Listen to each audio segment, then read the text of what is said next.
Once, when the Buddha was in Rajagriha, there was a monk who had fallen gravely ill. His condition was so serious that he could not even sit up. He had to relieve himself in bed, and no one came to visit or care for him. He felt completely forgotten, deeply hurt, and even thought that the Buddha no longer cared about him. When the Buddha learned of this, he immediately went with the monastic community to the monks' living quarters. The sick monk saw the Buddha coming and was overwhelmed with emotion. He wanted to get up to greet him, but he had no strength at all and could only lie there weakly. Seeing his condition, the Buddha felt no trace of displeasure. He walked over and personally cleaned him, straightened his clothing, bathed him, and fed him. During this, the Buddha gently asked, "Since you became ill, has anyone come to visit you?"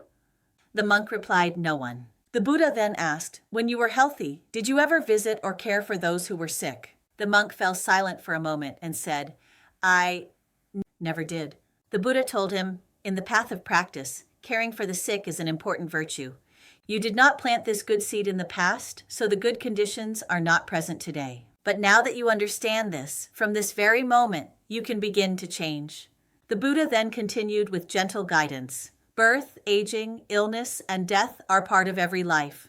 Encountering the Dharma is extremely rare, and if one does not practice diligently in the present moment, regret will surely follow. Hearing the Buddha's words, the monk suddenly saw the truth of life with great clarity. The attachments he had been holding onto so tightly loosened all at once. In that moment, his mind felt light and completely at ease. To practice is truly to train the mind. And the mind spends most of its time moving through the small details of daily life. A single attitude, a single sentence, a small gesture of care. These seemingly insignificant moments are actually the real places where we practice every day. True practice is not about leaving life behind. It is about meeting life with the right mind and a soft heart. Every small moment in daily living is a field for cultivating the mind. An awakening reveals itself quietly, little by little, through these ordinary moments.